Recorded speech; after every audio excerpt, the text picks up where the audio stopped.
Pregue o evangelho completo. Uma das estratégias mais antigas de Satanás para afastar as pessoas de Deus é pregar apenas parte das escrituras e omitir outra parte. No devocional de hoje eu quero levar você a refletir se você tem pregado o verdadeiro evangelho, o evangelho completo, ou se você tem sido boca de Satanás na vida dos outros. Em Mateus 4, quando o diabo vai tentar Jesus no deserto, ele não traz para Jesus reflexões filosóficas ou o horóscopo do dia. Não, ele usa a palavra de Deus para tentar confundir Jesus. Na segunda proposta que Satanás faz a Jesus, ele cita o Salmo 91. Se você é o filho de Deus, jogue-se daqui para baixo, pois está escrito: ele dará ordens aos seus anjos a seu respeito, e com as mãos eles o segurarão, para que você não tropece em alguma pedra. Ou seja, ele usa a palavra de Deus fora de contexto para tentar induzir Jesus ao erro. E sabe como é que Jesus escapa dessa armadilha? Conhecendo a palavra de Deus por completo. Ele responde: também está escrito, não ponha à prova o Senhor teu Deus. Pregar apenas partes recortadas da palavra de Deus é a estratégia mais antiga de Satanás para fazer a humanidade pecar. Lá no Jardim do Éden, com o primeiro casal, como é que Satanás convence eles a comerem do fruto proibido? Primeiro, ele distorce a palavra que Deus tinha dado para os dois. Olha o que Deus disse para Adão e Eva em Gênesis 2,16. Coma livremente de qualquer árvore do jardim, mas não coma da árvore do conhecimento do bem e do mal, porque no dia em que dela comer, certamente você morrerá. Só que a serpente, quando chega para Eva em Gênesis 3, ela pergunta o seguinte: foi isso mesmo que Deus disse, não comam de nenhum fruto das árvores do jardim? Olha como Satanás é sem vergonha. Ele começou a conversa com Eva omitindo partes da palavra de Deus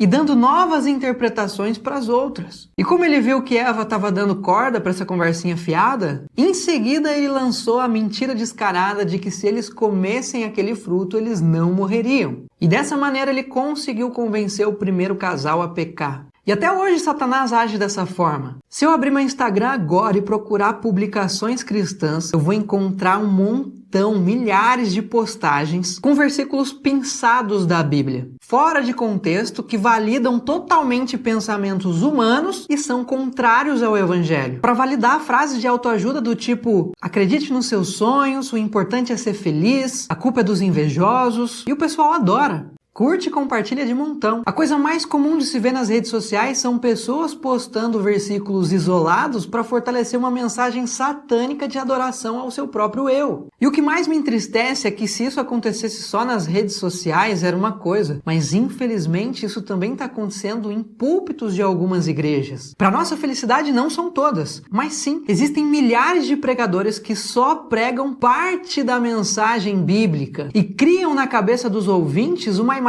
distorcida de quem Deus é. Alguns pregam só a parte da culpa. Você que usa droga vai pro inferno. Você que é homossexual vai pro inferno. Você que usa short curto e decote vai pro inferno. Deus vai castigar. A mão dele vai pesar sobre você. Acusam, sem falar da parte da graça. Quando somente a parte da consciência do pecado é pregada para causar medo no ouvinte e assim deixar ele mais fácil de se manipular, esse ouvinte cria na sua cabeça a imagem de que Deus é um ser totalmente rigoroso e tirano, que não te aceita por causa dos seus erros. E uma vez que a pessoa não consegue mudar, ela acredita que o destino dela só pode ser a condenação, porque para ela não tem jeito. Isso acaba fazendo ela se afastar de Deus e se decepcionar com a igreja. Por outro lado, alguns pregam uma mensagem que só diz o quanto somos especiais para Deus. Uma mensagem que faz o ouvinte pensar que ele é a última bolacha do pacote. Que Deus o ama e ele pode viver de qualquer jeito, satisfazendo suas próprias vontades e nunca renunciar a nada. Afinal, abre aspas,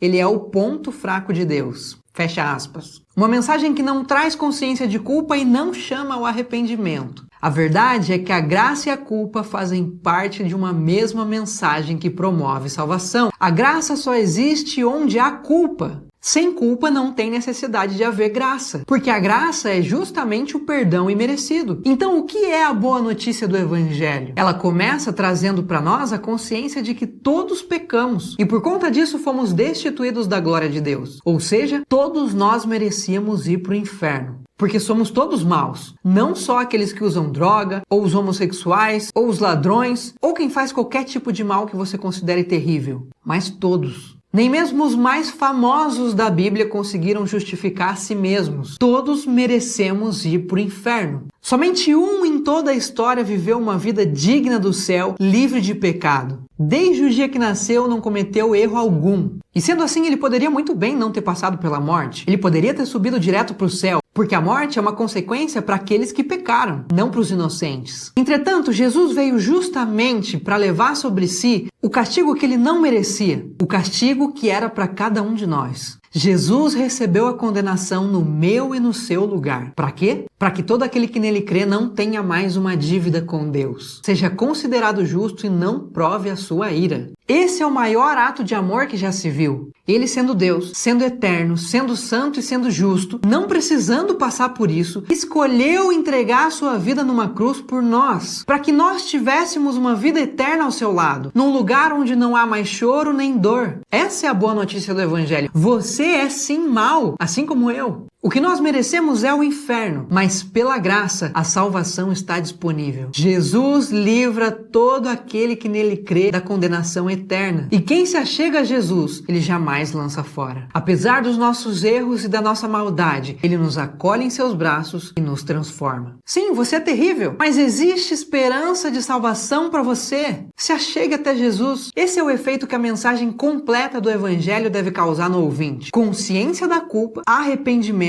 e esperança de salvação. Você tem pregado a palavra de Deus completa? Ou você tem sido boca de Satanás na vida das pessoas? Essa é a reflexão para hoje. Que o Espírito Santo te conduza nessa reflexão. Deus te abençoe e até já.